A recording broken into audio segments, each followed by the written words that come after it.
Hey guys, doctor R के TV मेडिटोनिक के YouTube channel में आपका बहुत बहुत स्वागत है। आज हम एंटीबायोटिक्स के बारे में बात करेंगे। पिछली वीडियो में हमने समझा था टाइफाइड के बारे में, टाइफाइड क्या है, ट्रीटमेंट क्या है, बहुत सारी चीज़ें। अगर आपने वीडियोस नहीं देखा है तो आई बटन में आपको देखने को मिल जाएगा या डिस्क्रिप्शन वीडियो का आप चेक कर सकते हैं। सबसे पहले हम बात करेंगे यहाँ पर एंटीबायोटिक्स होते क्या है। एंटीबायोटिक्स बेसिकली क्लासिफिकेशन क्या है, कौन सी बीमारी में कौन सा एंटीबायोटिक्स यूज होता है, सारी चीज़ें आज इस वीडियो में हम बात करेंगे।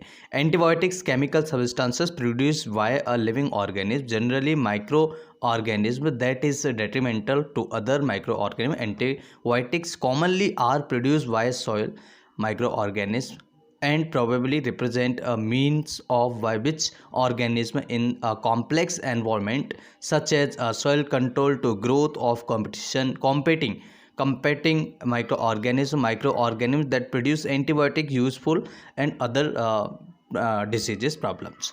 अब यहाँ पर क्लासिफिकेशन के बारे में बात करें तो क्लासिफिकेशन क्या है इसका, देखिए कई बीमारियों में अलग अलग एंटीबायोटिक्स का यूज़ किया जाता है जो कि मे बी आप सभी को पता होगा, लेकिन आज इस वीडियो में हम सभी एंटीबायोटिक्स का क्लासिफिकेशन समझेंगे। और यहाँ पर समझेंगे सबसे पहले हम एमिनोग्लाइकोसाइड्स क्या होते हैं, कौन सी बीमारी में उपयोग होते हैं, कार्बोपेमिनम्स क्या होते हैं, सीफेलोस्पेरिन्स क्या होते हैं, फ्लोरोक्विनोन्स क्या होते हैं, ग्लाइकोपेप्टाइड्स एंड लाइपोग्लाइकोपेप्टाइड्स क्या होते हैं। बहुत सारी जानकारी इस वीडियो में हम समझने वाले हैं। तो सबसे पहले हम रिफामाइसिन के बारे में बात करें। रिफामाइसिन कौन सी बीमारियों में यूज होता है, तो देखिए सबसे पहले ये समझिए रिफामाइसिन और बैक्टीरियासाइडल एंटीबायोटिक्स, यानी ये बैक्टीरिया के ऊपर काम करने वाली दवाएं होती हैं।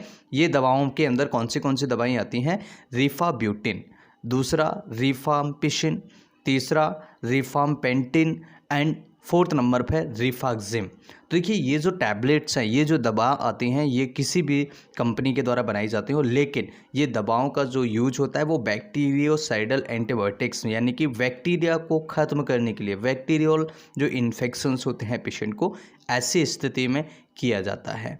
तो यहाँ पर ये बहुत इंपॉर्टेंट है। रिफामाइसिन जो टैबलेट, जो क्लास का जो ड्रग होते हैं, जो मेडिसिन होती हैं, वो कौन से ड्रग्स हैं और कौन सी बीमारियों में उपयोग करते हैं, ये समझना सबसे मोस्ट इम्पॉर्टेंट है। अब दूसरा अगर बात करें मैक्रोलाइट्स के बारे में, तो देखिए मैक्रोलाइट्स जो होते हैं इनका क्या यूज होता है, देखिए they are most effective against gram positive cocci bacteria and treat infections of the lungs, skin and soft tissues. अब यहाँ पर देखिएगा जो मैक्रोलाइट्स होते हैं वो ग्राम पॉजिटिव पर सबसे ज़्यादा वर्क करते हैं, ग्राम पॉजिटिव कोकाई बैक्टीरिया पर, और ये लंग्स, स्किन जैसी बीमारियों को, सॉफ्ट टिश्यू जैसी बीमारियों में यूज किए जाते हैं। जैसे कि कौन सी इसके अंदर दवाइयाँ आती हैं, एजिथ्रोमाइसिन है, क्लैरिथ्रोमाइसिन है, एरिथ्रोमाइसिन है, स्पायरामाइसिन है एंड टेलिथ्रोमाइसिन है।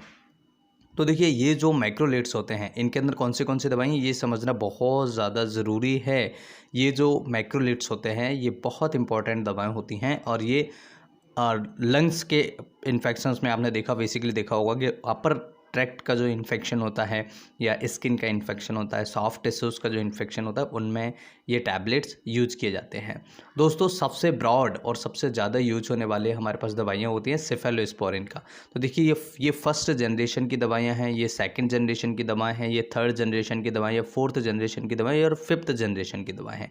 इसमें देखिए फर्स्ट जनरेशन में सिफाडॉक्सिल है, सिफाजिडान है, सिफाजोलिन है, सिफालेक्सिन है, सिफालोथिन है, इसके बाद में सिफ्राडेन है, सिफोस्पोराइड है, सिफापेरिन है, और इसके अंदर सेकंड जनरेशन, थर्ड जनरेशन, अभी थर्ड जनरेशन सबसे ज़्यादा चल रहा है। सिफेक्जिम है, ठीक है, सिफोप्राजोन है, सिफोटैक्सिम है, राइट, और सिफोडॉक्सिम है। ये दवाएं अभी सबसे ज़्यादा चलती हैं। इसके अलावा सिफाट्रोलिन जो फिफ्थ जनरेशन है, ये बहुत कम देखने को मिलता है लेकिन चलता है, और सेकंड जनरेशन भी चल रहा है, जैसे सिफोटेक्सिन है, सिफोरॉक्सिम है, ये भी काफ़ी हद तक ये चल रहा है, लेकिन सबसे ज़्यादा थर्ड जनरेशन यूज होता है। और ये बहुत ही ब्रॉड स्पेक्ट्रम एंटीबायोटिक्स हैं। ये दवाएं कई बीमारियों में, कई तरह के इन्फेक्शंस में काम करती हैं। लंग्स का इन्फेक्शन हो, यूटीआई हो, या किसी पेशेंट को ब्रेन में कोई इन्फेक्शन हो, शरीर का किसी भी प्रकार का इन्फेक्शन हो, दस्त लग जाए मरीज को, या उस मरीज को उल्टियाँ हो रही हो, एंटीबायोटिक्स की ज़रूरत हो, तो ऐसी स्थिति में ये दवाएं यूज की जाती हैं। देखिए यहाँ पर जैसे सेफ्ट्रिजोक्सोन है, सेफ्ट्रियाक्सोन है, जो कि मोनोसेफ के रूप में आपको मार्केट में अवेलेबल हो जाता है।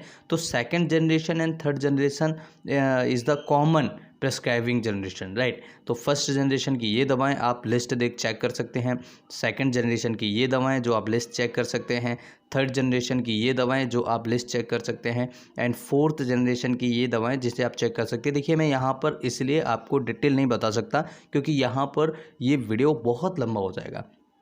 अगर मैंने आपको एक एक टैबलेट्स का, यहाँ पर एक एक ड्रग्स का अगर आपको यूजेस बताए तो आप समझ लीजिएगा कि ये वीडियो कम से कम आधा घंटे का हो जाएगा। इसलिए मैं आप सभी से एक निवेदन करूँगा, इस वीडियो को यहाँ पर पॉज करके या तो एक स्क्रीनशॉट ले लीजिए या फिर आप इसे कहीं नोट डाउन कर लीजिएगा जिससे कि आपको याद रहे। और ये फिफ्थ जनरेशन है। तो फिफ्थ जनरेशन बहुत कम देखने को मिलता है, फोर्थ जनरेशन फिफ्थ जनरेशन बहुत कम प्रिस्क्राइब होता है, फर्स्ट जनरेशन भी अब प्रिस्क्राइब बहुत कम होता है रेयरली, लेकिन यहाँ पर second generation and third generation safe है। सेफ़ के साथ में इसके जो रिज़ल्ट्स हैं बहुत अच्छे रिज़ल्ट्स हैं।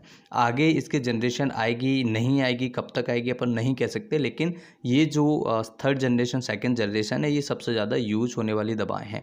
अब अगर हम बात करें नेक्स्ट के बारे में दोस्तों, तो यहाँ पर देखिए पेनिसिलिन क्या है। देखिए penicillin are use in the treatment of throat infection, meningitis, syphilis, various other infections, right। तो ये कई सारे इन्फेक्शंस में यूज़ किया जाता है। पेनिसिलिन जो होता है ये ग्रुप एक ऐसा क्लास है जो ब्रॉड स्पेक्ट्रम है, जो थ्रोट गले के इन्फेक्शंस में, मेनिंजाइटिस जो कि दिमाग की सूजन होती है उसमें यूज़ किए जाते हैं। जैसे इसमें भी क्लासेस होते हैं, नेचुरल पेनिसिलिन है, penicillin G, penicillin V, right. अब यहाँ पर देखिएगा जो बीटा लैक्टेमाइज होते हैं वो resistance penicillin, anti staphylococcal and methicillin, cloxacillin, and इसके अंदर और होते हैं एमिनो पेनिसिलिन्स, राइट। इसके अंदर भी एमोक्सिसिलिन एंड एम्पिसिलिन, ओके। अब कुछ एक्सटेंडेड स्पेक्ट्रम पेनिसिलिन्स होते हैं जिसमें कि जो एंटी सूडोमोनाल होते हैं जिसमें कि कार्बामेनिसिलिन, राइट। उसके बाद में पिप्रेसिलिन, इसके बाद में टिकारसिलिन, ओके। तो ये पेनिसिलिन के ग्रुप हैं। अब हम बात करेंगे एमाइनोग्लाइकोसाइड्स के बारे में। देखिए एमाइनोग्लाइकोसाइड्स क्या होते हैं। एमाइनोग्लाइकोसाइड्स भी बहुत स्पेक्ट्रम, बहुत बड़ा एक एंटीबायोटिक ग्रुप है जिसमें जेंटामाइसिन आप यूज़ करते हैं, एमिकासिन्स है, टोब्रामाइसिन है, जेंटेक एंड जेनोप्टिक आई ड्रॉप आपको मार्केट में अवेलेबल होता है जो कॉमन है, एंड कैनामाइसिन है, स्ट्रेप्टोमाइसिन है, फ्राइडेन है, नियोमाइसिन है। ये एमिनोग्लाइकोसाइड्स होते हैं। और आप एक चीज़ मैं आपको याद दिलाना चाहूँगा, एमिकासिन अगर किसी को, पेशेंट को आप यूज़ कर रहे हैं या कोई डॉक्टर आपको यूज़ करने के लिए दे रहे हैं तो एक बात ध्यान रखिए, अगर आप मेडिकल स्टूडेंट है तो ये वीडियो आप सभी के लिए बहुत इंपॉर्टेंट है। एमिकासिन जब भी आप यूज़ करते हैं ऐसी स्थिति को एक बार ज़रूर याद रखें, अगर किसी पेशेंट को पेशाब नहीं हो रहा है, अगर किसी पेशेंट को पेशाब नहीं हुआ है लंबे समय से, 2 घंटे 4 घंटे 5 घंटे 3 घंटे हो गए उसको मरीज़ को, लेकिन पेशाब अगर नहीं आ रहा है उस मरीज़ को, तो ऐसी स्थिति में एमाइकासिन जब तक यूज ना करें जब तक मरीज़ पेशाब नहीं कर देता है। अगर आपने यूज किया और मरीज़ पेशाब भी नहीं गया है तो पेशेंट को इन्फेक्शन और बढ़ सकता है, टॉक्सिसिटी होती है किडनी के अंदर।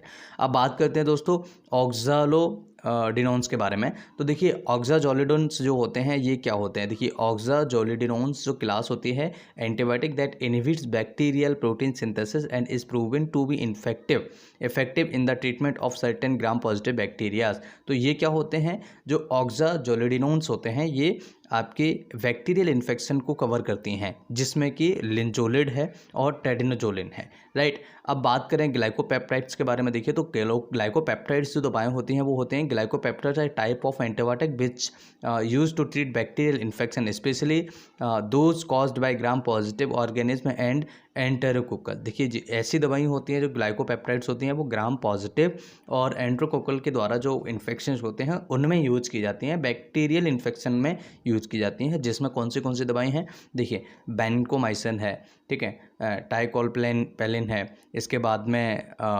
टेलावेंसिन है, इसके बाद में रैमोप्लेनिन है, इसके बाद में डेक्लाप्लेनिन है, इसके बाद में कार्बोमाइसिन है, इसके बाद में कॉम्प्लेस्टेटिन है। तो ये जो दवाएं हैं ये ग्लाइकोपेप्टाइड्स हैं। जो ग्लाइकोपेप्टाइड्स दवाएं होती हैं ये बहुत इंपॉर्टेंट दवाएं होती हैं और ये दवाएं बहुत ज़रूरी होती हैं। तो ये वीडियो आप सभी के लिए मे भी बहुत इंपॉर्टेंट है। अगर आपको लगता है इस वीडियो से किसी की हेल्प हो सकती है, अगर आप चाहते हैं कि ये वीडियो बहुत इंपॉर्टेंट है पढ़ने के बेसिस पर बहुत इंपॉर्टेंट वीडियो मैंने आप सभी के लिए डिलीवर किया है, तो इस वीडियो को ज़रूर शेयर कीजिएगा, अपने दोस्तों के साथ ज़रूर भेजें और अपने फ्रेंड सर्कल में जो भी मेडिकल स्टूडेंट्स हैं, जो भी स्टडी कर रहे हैं, चाहे वो जीएनएम कर रहे हो, चाहे वो बीएससी नर्सिंग कर रहे हो या कोई अदर स्टडी अगर कर रहे हैं, तो उन सभी को ये वीडियो भेजने की कोशिश करें और ये वीडियो बहुत इंपॉर्टेंट है।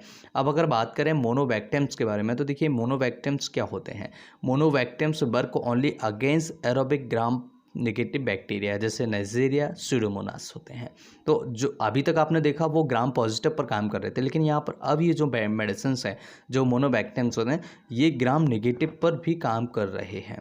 तो ग्राम नेगेटिव बैक्टीरिया जैसे नाइजीरिया स्यूडोमोनास टाइप के बैक्टीरिया होते हैं, इन पर काम कर रहे हैं। अब देखिए इसके अंदर कौन सी दवाई होती हैं, जैसे एजिट्रियो नेम है, इसके बाद साथ में टिगेमेनोन नेम है, इसके साथ में नोक्राडिसिन है और इसके साथ में टैबटॉक्सिन है। तो ये टैबटॉक्सिन जो दवाएं हैं या नोकार्डिसिन ए दवा जो है या टेगोमोनेम जो दवा है या एस्ट्रियोनेम जो दवा है, ये बहुत इंपॉर्टेंट है जो कि ग्राम निगेटिव बैक्टीरियाज पर काम करती हैं। अभी तक आपने ग्राम पॉजिटिव वाली जो दवाएं थी वो समझी थी, यहाँ पर अब आपको मिला मोनोवैक्टम्स, राइट। तो देखिए क्या होता है, इनके नाम जो हैं वो थोड़े अलग अलग हैं, मे बी कई बार प्रोनाउंसिएशन में कई सारी प्रॉब्लम्स आ जाती हैं, तो आपको याद रखना है ये जो दवाएं हैं ये इसके यूज़ बहुत ब्रॉड स्पेक्ट्रम से बहुत इम्पॉर्टेंट दवाएं हैं और बहुत